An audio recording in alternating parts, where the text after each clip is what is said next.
감사합니다. 여러분은 행복하십니까? 네. 무엇 때문에 행복하신가요? 갑자기 좋은 일이 생겼나요? 네. 제가 지난 목요일, 금요일 1박 2일 세미나를 다녀왔습니다. 시편 묵상을 하고 왔는데요. 당신들은 행복합니까? 라는 물음에 나는 정말 행복한가라를 생각해 보았습니다. 내가 무엇 때문에 행복한가? 나는 무엇으로 인해서 행복하고 있는가 생각해 보았습니다. 그런데 항상 내게는 모든 것이 짐이었더라고요. 뭔가를 해내야 한다, 뭔가를 해야 한다라는 그런 부담감에 있더라고요. 부담감에 있지만 내가 기쁨으로 감당하면 됩니다. 내가 그 일을 행복해 하면 됩니다. 저는 그것이 행복하다고 느껴졌어요. 그런데 제가 알지 못하는 새로운 것을 깨닫게 되었습니다. 여러분, 늘 말씀드리지만 이 세상은 지금 지구 우주 공간에 떠 있습니다. 여러분 아시나요? 네, 살다 보니까 못 느끼죠? 그냥 우리 집은 너무 안전한 보금자리고 이 세상에 떠 있다는 것, 우주 공간 속에 있다는 것 잘 못 느낍니다.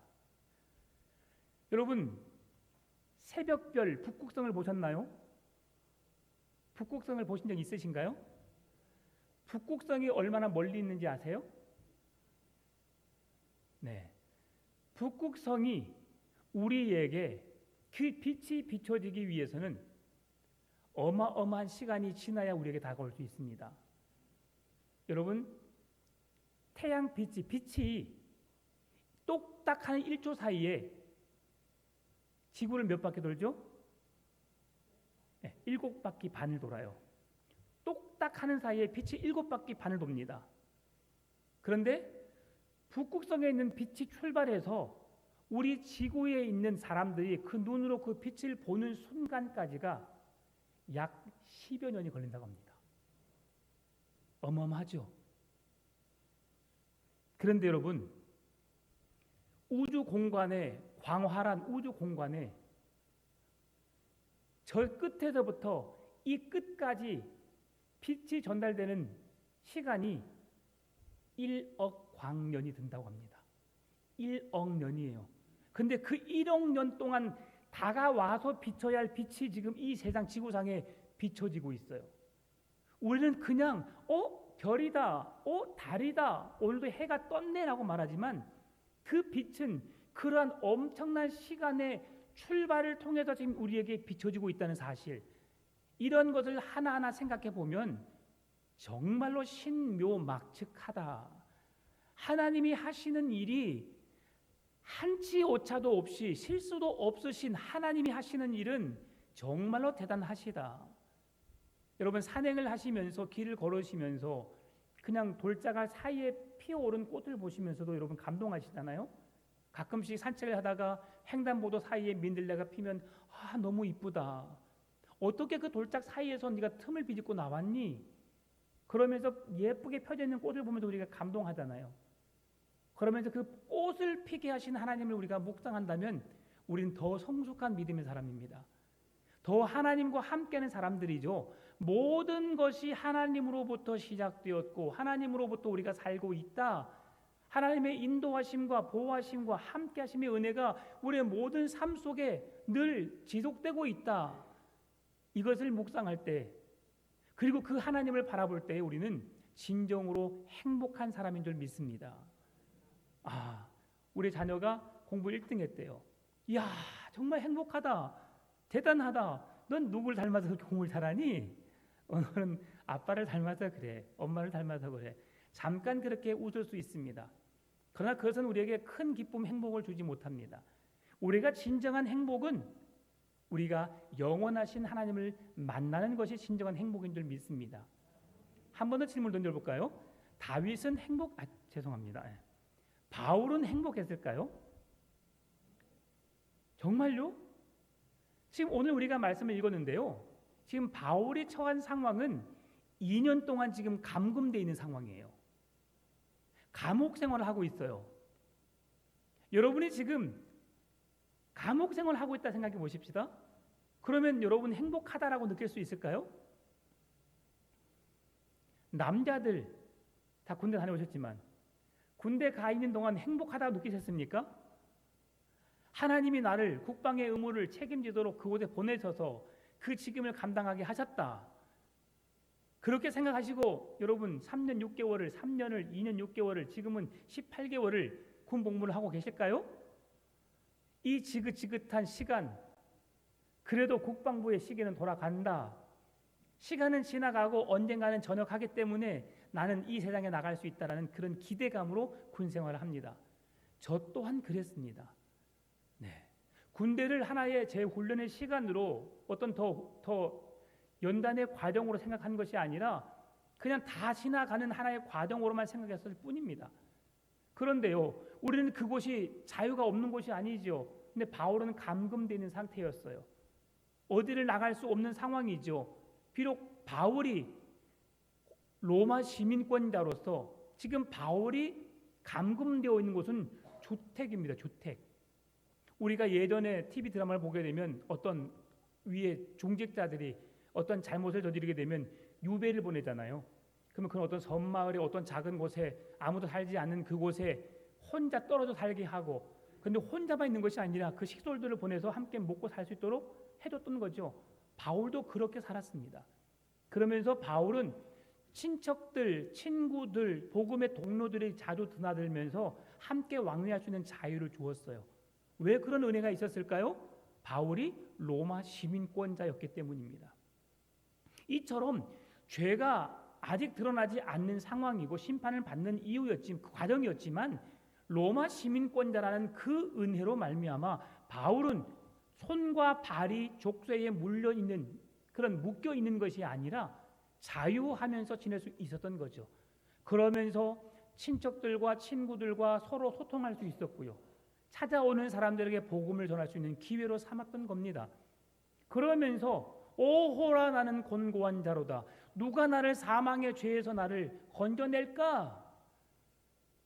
이건 무슨 말이에요, 여러분? 힘들다는 말이 안 힘들다는 말이에요. 힘들다는 말이죠. 왜? 감금되어 있는 것 자체는 힘든 일입니다. 그러나 누가 나를 사망의 법에서 나를 죄에서 나를 건져낼까? 우리 주 예수 그리스도의 은혜가 나로 하여금 그 기쁨을 맛보게 하고 그 행복을 누리게 하고 내가 살아가야 할 이유를 찾게 한다는 것을 그가 고백하고 있는 겁니다. 내가 살아도 주를 위하여 죽어도 주를 위하여 나의 살고 죽는 모든 것은 주님에게 매여 있고 주님에 속해 있고 주님의 뜻을 이루는 길임을 그가 고백하고 있다는 사실이죠. 그런 모습을 봤을 때에 바울은 진정으로 행복한 사람이었을까? 네, 맞습니다. 행복한 사람이었습니다. 우리는 대부분 그렇게 생각합니다. 주일날 교회를 나오면 나 교회 나갔어요. 나 신앙생활 했어요. 나 그리스도인으로 삶을 의무를 다 했어요. 책임을 다 했어요. 라고 말합니다. 그러죠. 한 주간 교회 안 나오면 뭔가 큰 죄를 지은 것 같고 뭔가 죄송합니다. 볼일을 보고 빚을 안 닦은 것 같은 꺼림직한 마음으로 한 주간을 살잖아요. 여러분 그러지요. 예배를 나오는 것이 여러분을 족쇄로 채우는 여러분을 부담스럽게 합니까? 나올 수도 있고 안 나올 수도 있습니다. 자유하시기 바랍니다. 오예, 다음 주부터는 내가 교회 안 나오고 그냥 내가 자유하고 예배드리리. 네, 그런 말씀이 아니지요. 네, 주일날은 내가 그리스도인이라는 사실을 증명하는 자리입니다. 내가 하나님의 거룩한 백성이야. 함께 누가 거룩한 백성인지 주일날 나와서 함께 모이면서 함께 교제하면서 내가 하나님의 거룩한 백성됨을 서로 나누는 겁니다. 서로 이야기하는 겁니다. 그리고 말씀을 통해서 우리가 충만한 은혜를 힘입어서 한 주간 살아갈 수 있는 능력을 힘을 얻어서 가는 자리가 예배의 자리입니다. 그렇게 말씀을 붙들고 살기 힘드니까 새벽 예배가 있고요. 수요 예배가 있고요. 또 금요 기도회가 있는 겁니다. 순간순간 주님을 잊을 수 있기 때문에 주님을 기억하라고요. 진정한 그리스도인은, 진정한 행복은 어디에 있느냐? 우리가 월, 화, 수, 목, 금, 토 살아가는 삶의 영역에서 우리가 느껴야 합니다.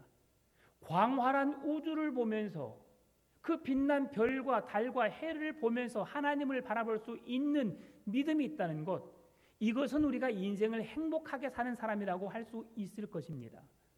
들에 피는 백합화를 보고 작은 풀 한 포기를 보고도 하나님께서 그들에게 생명을 주셔서 나로 하여금 보게 하고 기뻐하게 하고 행복하게 하는구나. 하나님이 나에게 집이라는 공간을 주셨고 사랑하는 남편을, 아내를 주셔서 자녀들을 주셔서 그들로 인해서 행복을 느끼게 하시는구나. 늘 순간순간 기억하시고 순간순간 느끼시기를 바랍니다. 똑같이 우리는 돈을 좋아합니다. 똑같이 세상의 모든 것을 좋아합니다. 그런데 그것이 주님 때문에 더 기쁘고 더 행복해져야 한다는 사실이죠. 오늘 본문의 말씀 보게 되면 벨릭스가 총독을 이제 베스도에게 물려주기 전 상황에 그의 아내, 유대인 아내와 함께 바울을 찾습니다. 바울을 찾아 말씀을 듣게 되는데요, 바울이 가르치는 말씀이 주 예수 그리스도의 도, 예수 그리스도를 믿는 믿음에 대해서 그 가정에 소개해 줍니다. 안타까운 사실은 그들이 그 복음을 듣고도 예수 그리스도의 은혜로 구원을 받았다는 말씀은 기록되지 않고 있다는 사실이고, 우리에게 더욱더 큰 안타까움을 주는 것은 그 뒤에 이어지는 말씀이 벨릭스가 바울을 찾아간 이유가 뇌물을 받기 위함이었다고 성경은 기록해 놓고 있습니다. 왜 벨릭스가 바울에게서 그런 뒷돈을 챙기려고 했을까? 로마 법에는 죄수에게 금품을 요구하거나 그들 받는 것은 철저하게 법으로 정해져 있습니다. 받지 못하도록, 요구하지 못하도록 되어 있습니다. 그런데 왜 벨릭스가 그러한 욕심을 갖게 되었을까요? 바울이 지금 예루살렘에 온 이유가 있었어요. 예루살렘에 온 목적이 있었어요. 무엇 때문이죠?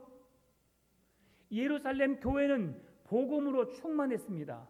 말씀의 은혜 속에 살았습니다. 그러나 그들에게 부족한 것이 있었지요. 경제적인 어려움, 물질의 부족함이 있었습니다. 바울은 그 소식을 듣고 그들을 돕기 위해서 이방 교회, 안디옥 교회, 이방 교회를 통해서 구제 헌금을 모아서 에베소 교회를 돕기 위해서 돈을 싸가지고 왔거든요. 그러니 바울은 돈이 많은 사람, 그러니 바울이 내가 너를 풀어줄까? 내가 너에게 풀어줄 힘이 있어, 권세가 있어, 그러니 나에게 뭔가를 해봐 라고 요구할 수 있었던 근거가 될 수 있다는 사실이죠. 바울이 그런 사람으로 벨릭스가 본 겁니다. 그런데 바울은 눈 하나 끔찍하지 않습니다. 돈을 주려고 하지도 않고 벨릭스가 돈을 요구하고 있다는 사실을 알까요, 모를까요? 돈을 받기 위해서 벨릭스는 바울을 더 자주 찾아갔다라고 말합니다. 있잖아, 내가 당신 풀어줄 테니까 있지? 여러분 그렇게 여러 번 말해 보십시오. 뭔가를 나에게 요구하고 있다는 사실을 알 겁니다. 이 사실을 통해 우리가 살펴볼 수 있는 게 뭐냐면 2000년 전이나 지금이나 뭔가를 받아내려는 사람들은, 불법적으로 그렇게 행하려는 사람들은 그때나 지금이나 똑같다는 것을 볼 수 있습니다. 여러분 그거 아셔야 합니다. 꽁돈이 들어오잖아요. 그러면 그 꽁돈은 나도 모르게 쓴지 모르게 사라진다는 걸 여러분 아시나요? 그런데요, 여러분이 한 달 동안 열심히 수고하고 땀 흘려서 일해서 벌어들인 월급 있죠? 그건 통장에 잘 남아있어요. 왜 그런지 아세요? 그렇게 수고하고 땀 흘려 일하는 자들에게 주시는 은혜이기 때문입니다. 값없이 그냥 어떻게 하다가 꽁돈이 들어와서 생기다 보면 와, 이렇게 큰 돈이, 근데 온데간데 없어져요. 그러나 여러분이 수고하고 땀 흘려 열심히 일한 보람 있는 삶을 사는 가운데 그 돈은 하나님이 여러분에게 쓸 수 있는, 필요에 따라 사용할 수 있도록 여러분에게 묶어두는 줄 믿습니다. 여러분 기도하십시오. 하나님, 부족하지만 제가 계획하지 않는 돈은 나가지 않도록 좀 도와주세요. 풍요롭진 않지만 내가 계획하고 준비한 것에 사용할 수 있는 은혜를 내게 주십시오. 여러분 기도하십시오. 제가 그렇게 늘 기도해 왔습니다. 그러더니 제가 국가의 범칙금을 안 냈었어요. 요 근래에 기도 안 했더니 하나님께서 간혹 하나에 32,000원 네, 좀 심한 것은 7만 원 제가 요 근래 2번 끊어봤습니다.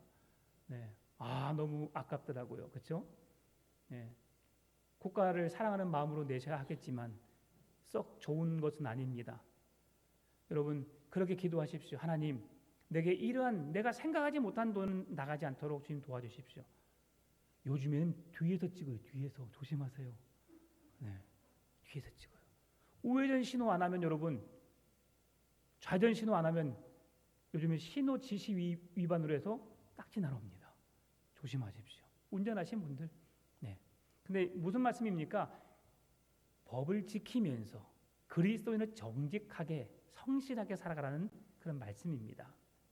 다시 본문으로 돌아오면 그렇게 로마 법을 어기지 않는 바울, 유대인들에게 거리끼지 않았던 그 바울, 그에게 돈을 요구했지만 바울은 넘어가지 않습니다. 그리고 그의 사역을 마치고 이제 후임자로 베스도가 총독으로 자리하게 되는데, 이제 오늘 본문의 1절 말씀 같이 읽어볼까요? 베스도가 부임한 지 3일 후에 가이사라에서 예루살렘으로 올라가니. 아멘. 베스도가 로마에서 총독으로 부임을 받고 가이사라로 내려갑니다. 로마에서 가이사라까지의 거리가 2260km입니다.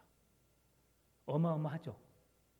로마에서 가이사라까지의 거리가 2260km. 그럼 비행기를 타고 가더라도 거의 하루 꼬박 우리가 거의 미국까지 가는 시간 걸릴 것 같아요. 한 열 몇 시간 비행기를 타고 가야 되겠죠. 기차를 타도 그렇고 우리가 지금 320km 서울을 가게 되면 4시간 걸립니다. 그러면 320km 37에 21 7번을 구하면 47에 28시간 걸립니다. 하루에 24시간. 그렇죠? 쉬지 않고 달려도 그렇게 걸리는 거리. 당시에 비행기도 기차도 자동차도 없습니다. 배를 이용해야 되는데 지금처럼 조선술이 유명해서 아주 발달돼서 원활한 그 배를 항해할 수 있는 상황도 아니었습니다. 나무로 만들어서 우리가 구약의 역청을 껴서 모세가 나일강에 빠지지 않도록 했던 것처럼 그 나무 틈 사이사이에 그때 당시의 기술로 메꿔 넣어서 침수되지 않도록 했었겠지요. 그러니 직행으로 가는 곳은 없고 이곳저곳 완행으로만 움직이게 되는 상황입니다. 그런 때에 거의 열흘에 걸쳐서 배를 타고 가이사랴로 왔을 것으로 추정을 합니다. 그러면 가이사랴에 머물러 있는지 하루, 열흘 동안 열심히 배를 타고 왔는데 잠깐 하루 쉬었다가 이 베스도는 다시 예루살렘으로 내려갑니다. 왜 그랬을까? 벨릭스 같지 않은 성실함과 충성스러움과 뭔가 내가 맡은 직임, 내가 관할해야 할 장소를 한번 답사하고 그들의 어려움에 무엇이 있는가 살피는 그런 충직한 종이었음을 우리에게 보여주는 것이지요. 그렇게 부임한 지 3일 후에라고 되어 있지만 원어는 3일 동안이라고 되어 있어요.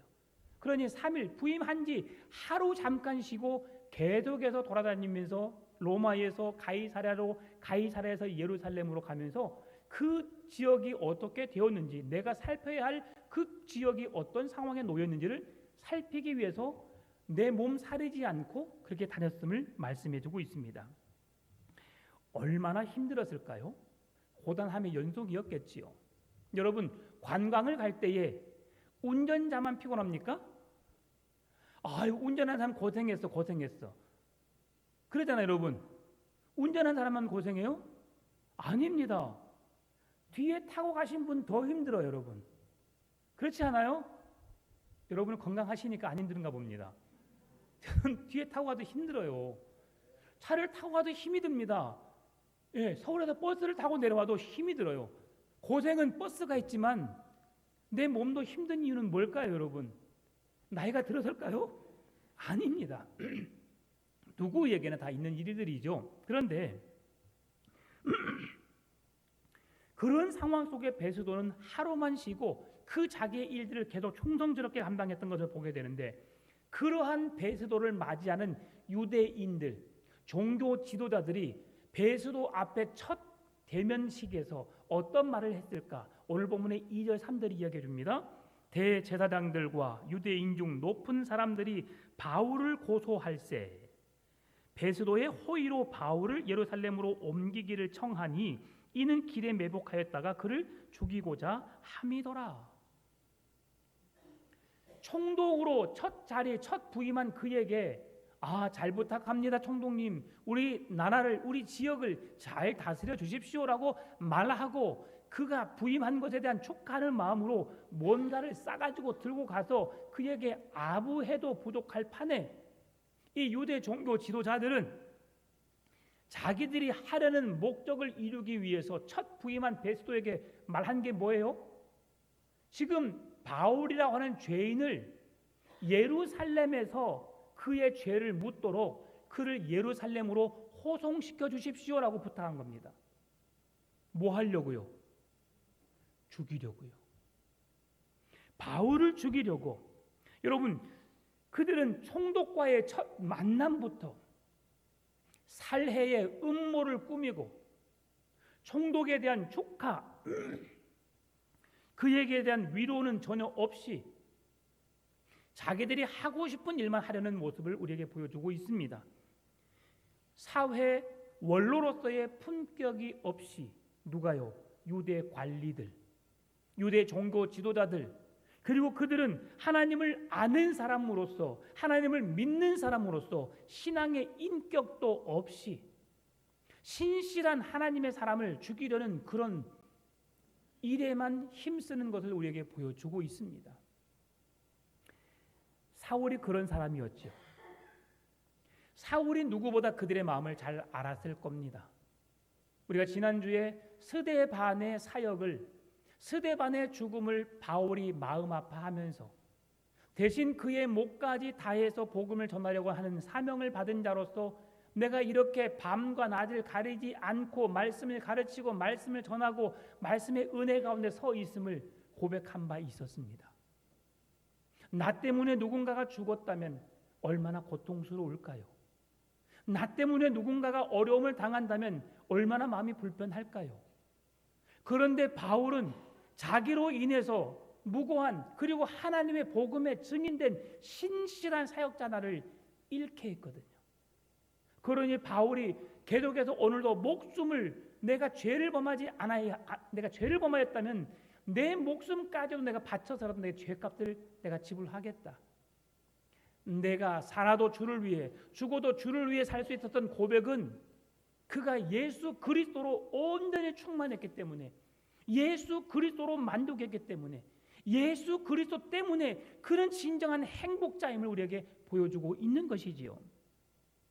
그렇게 말하였지만 전혀 베스도는 아랑곳하지 않고 그들이 어떤 마음으로 지금 바울을 해하려고 하는지 벌써 알고 있었기 때문에 내어주지 않습니다. 그리고 이제 그들이 고발했던 것을 잠깐 살펴보길 원하는데요. 왜 유대인들이 바울을 고발했을까? 고발한 죄의 몫은 이랬습니다. 그는 전염병과 같은 자다. 그가 지금 예루살렘에 내려온 지 열흘밖에 채 되지 않았어요. 열흘 동안 나는 예루살렘 성전에 방문해서 기도하고 그곳에서 말씀 앞에 섰고 백성들에게 잠깐 지금 맞이할 수밖에 없는 짧은 시간 동안 내가 어떻게 그 백성들에게 그들을 전체 마음을 살 수 있겠는가? 열흘밖에 안 됐는데 그를 전염병을 일으키는 자라고 말합니다. 그런 사람이라면 정말 훌륭한 사람이죠. 여러분 어디 가서 열흘 동안에 모든 사람의 마음을 휘어잡는다면 정말 능력 있는 사람입니다. 네. 그런 사람 조심하십시오, 여러분. 그런 사람은 사자가 들어갑니다. 마지막에 꾼자가 들어갈 것입니다.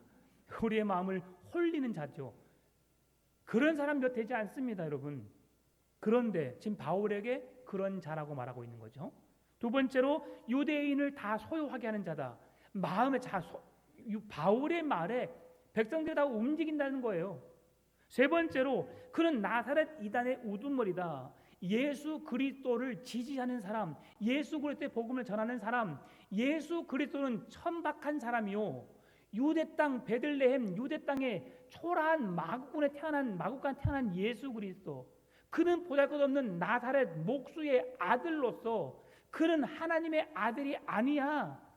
그는 하나님의 아들이 될 수 없어. 저렇게 초라한, 저렇게 부끄러운, 저렇게 아무것도 아닌 이스라엘의 왕이, 이스라엘을 구원할 자가 저런 초라한 마국간에 태어나고, 그리고 나사렛이라고 하는 그 작은 초라한 동네에 살아간다? 있을 수 없는 일이야. 인정하지 않았어요. 그래서 그 예수를 무시하는 처사로서 나사렛 사람이라고 조롱하고 비난의 목소리로 불렀던 사람이죠. 그 사람을 추종하는 자, 그가 바울이야 라고 말하는 겁니다. 그리고 마지막에는 성전을 더럽히려는 자, 그가 성전에 나온 이유가 뭐라고 했어요? 구제 헌금을 모아서 구제 헌금을 전달하고 그 백성들의 필요를 채워주고 말씀으로 가르치기 위해서 하나님의 성전에 들어갔는데 성전을 더럽게 하는 자라고 말하고 있는 거죠. 그래서 바울은 그 모든 죄가 자기에게 없음을 고백하고 있습니다. 여러분, 오늘 성경에 계속 사도행전에서 바울이 변론한다라고 말하고 있습니다. 계속 제가 설교를 통해서 말씀드리고 있지만, 변론이라고 하는 것은 뭐냐면 대부분 사람들은 그렇습니다. 나 죄가 없어요. 나에게 문제가 없어요. 누군가가 나에게 죄가 있다고 말하면, 문제를 지적하면 그 문제를 답변하는 일로 우리는 그 시간을 씁니다. 그러나 바울의 항변은 다릅니다. 내가 억울하게 붙잡혔습니다. 나는 죄가 없는데 저들이 나를 감옥에 지금 집어넣었어요. 나를 빨리 감옥에서 나가게 해주세요 라는 항변이 아니었다는 거죠. 바울은 그곳에서 내가 감옥에 들어온 것이 중요한 것이 아니라 내가 증거하고 있는 예수 그리스도의 복음이 생명의 복음이요, 참 진리요, 구원의 복음임에 손색이 없음을 증언해 내려고 한 것입니다. 다르지요. 우리는 나를 빨리 이곳에서 꺼내주세요. 내가 죄 없거든요. 나 잘못한 거 없거든요. 나 중심인데 바울은 하나님 중심으로 살았다는 겁니다. 이것이 바울을 행복하게 하는 이유예요. 여러분, 나를 바라보세요. 내 가정을 봐보세요. 여러분 많이 행복하십니까? 강의를 갔는데 교수님이 그러시더라고요. 자, 왼손을 한번 들어보세요. 그러다 왼손을 우리 한번 들어볼까요? 왼손 한번 들어보세요. 딱 보더니 반지를 네 번째 손가락 끼고 계신 분이 계시고 안 끼고 계신 분이 계세요. 그렇죠? 끼고 계신 분만 손 드시고, 반지 끼고 계신 분, 결혼 반지, 네, 그렇습니다. 네, 그런 사람들은 참 멋진 사람이에요.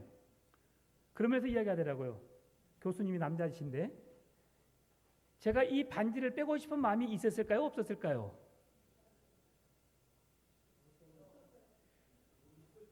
엄청나게 많았죠. 그렇죠? 예. 그러면서 그분이 그러시더라고요. 그러면 제 아내는요, 말로 못합니다. 그러시더라고요. 왜 그랬을까? 그만큼 남자가 여자를 속을 썩였다는 거죠. 그 교수님 상당히 교양적입니다. 말씀도 여러분 그렇습니다. 한 목소리 좋더라고요. 얼굴도 참 잘생겼어요. 거기에다 실력까지 갖췄습니다. 그런 그분인데도 그 사모님의 마음을 많이 불편하게 했다는 거죠. 그럼에도 우리가 살고 있는 것은 은혜인 줄 믿습니다.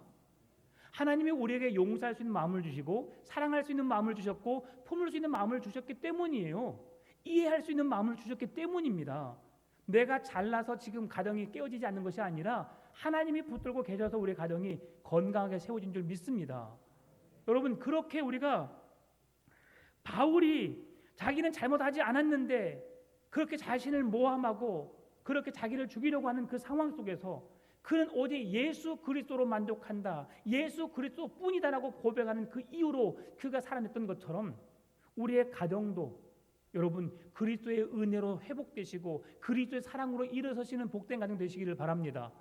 지금도 행복하지만 예수 그리스도로 충만하면 더 행복해질 수 있습니다. 아멘입니까? 아멘이죠? 그러면서 바울은 이제 그에게 말할 기회를 줘서 오늘 다시 한번 항변을 합니다. 오늘 보면 8절입니다.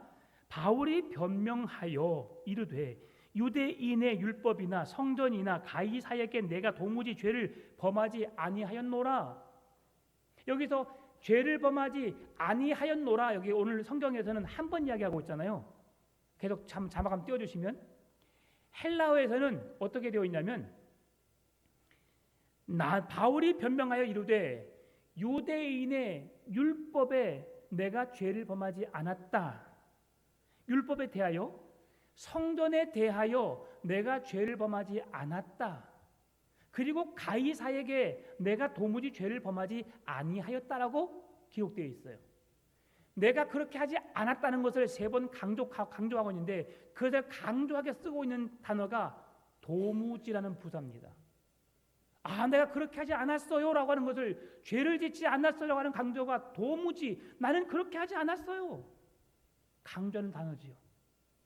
그처럼 바울은 떳떳했어요. 하나님 앞에서, 사람들 앞에서 불편을 주는 자가 아니라 그들을 위해서 헌신했고 그들을 위해 살아갈 수 있었던 사람입니다.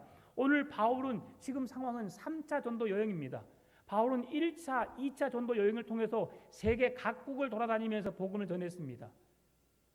두란노 서원에서 거의 2년 6개월 동안 성도들에게 강론하여서 말씀으로 가르쳤고 그들을 훈련시켰고 하나님의 말씀이 서도록 그들을 지도했습니다. 그런데 지금 3차 전도 여행은 아무것도 하지 못한 채 2년 동안 감금되어 있어요. 여러분, 이렇게 감금되어 있는 동안 하나님은 무엇을 하셨을까? 바울은 1차, 2차 복음 전도 여행에 비해서 3차 전도 여행에 아무것도 한 게 없어요. 자기를 찾아온 친구들이나 친척들에게 위로의 말을 전했고 간혹 복음을 전하여서 그들을 가르치는 일 외에는 복음의 능력에 있어서는 마이너스인 시간으로 우리가 여겨질 수 있습니다. 그러나 하나님은 이 시간을 너무 귀하게 사용하셨어요. 하나님은 우리가 자유로워서 복음을 전할 수 있는 기회가 있는 시간이나 우리가 감금되어서 감옥 생활하고 있는 생활 속에서도 하나님은 여전히 일하시는 하나님이심을 보여주는데요. 바울이 2년 동안 감금되어 있었을 때에 누가가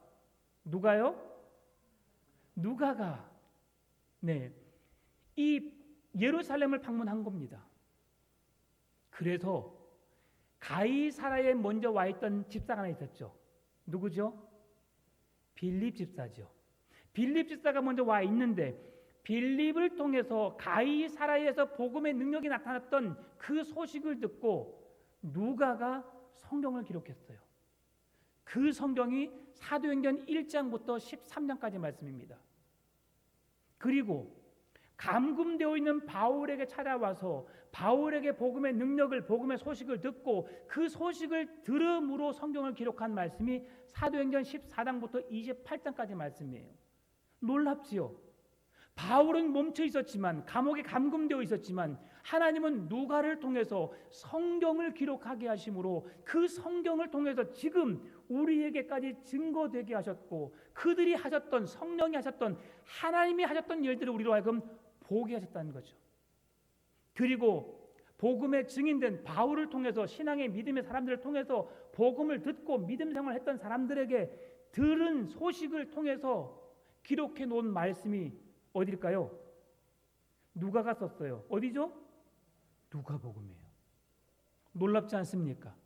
하나님은 우리에게 자유의 시간을 주시고 묶임의 시간을 주시지만 그 어떤 상황에서도 하나님은 하나님이 하시려는 일을 멈춘 적이 없고 한치의 오차도 없이 그 일들을 행하시는 하나님이심을 우리에게 보여주고 있다는 사실이죠. 마지막, 바울이 내가 그리스도인들을 박해한다고 했을 때에 내가 밖에 하는 사람으로서 예루살렘의 가이사라에 내가 머물러서 이곳에서 내가 복음을 증거하겠습니다고 했지만 하나님이 뭐라고 말씀하셨어요? 네가 복음을 전해도 그곳 사람들은 복음을 듣지 않을 거야. 로마로 가. 하나님의 말씀은 바울을 향한 뜻이 로마로 가는 것이 있었습니다. 오늘 말씀의 마지막이 바울이 로마로 가도록 그의 길을 열어가시는 것을 보게 됩니다. 마지막 베스도가 충성스럽게 자기의 직임을 감당하고 열심히 헌신했던 사람이면 틀림없지만 벨릭스와 같이 유대인들의 눈치를 보는 것은 어쩔 수 없었습니다. 왜 그랬을까? 그들이 로마에 항소를 하게 되면 총독은 해임될 수 있는 여지가 컸기 때문에 백성들이 선동하여 민심이 반란을 일으켜서 그 로마에다가 고소하게 되면 총독은 자리를 잃을 수 있거든요. 그렇기 때문에 그들의 눈치를 볼 수밖에 없었어요. 그래서 마지막 베스도가 네가 예루살렘에서 마지막 내 앞에서 신문을 받을래? 그러니까 바울이 말합니다. 아니요. 내가 만약에 죄가 있다면 내가 목숨을 내 걸고라도 내가 죽겠습니다. 그러나 내가 죄가 없다면 나를 누구에게서든지 나를 구속시키지 마시고 나를 로마로 가게 해주십시오. 가이사에게 가서 내가 재판을 받게 해주십시오. 왜 그렇게 했어요? 바울의 모든 생각은 하나님의 뜻을 이루는 데 있었습니다. 그리고 하나님의 뜻은 그렇게 이루어졌습니다. 오늘 우리의 삶을 통해서도 하나님 여전히 일하시고 하나님의 뜻을 이루실 줄 믿습니다.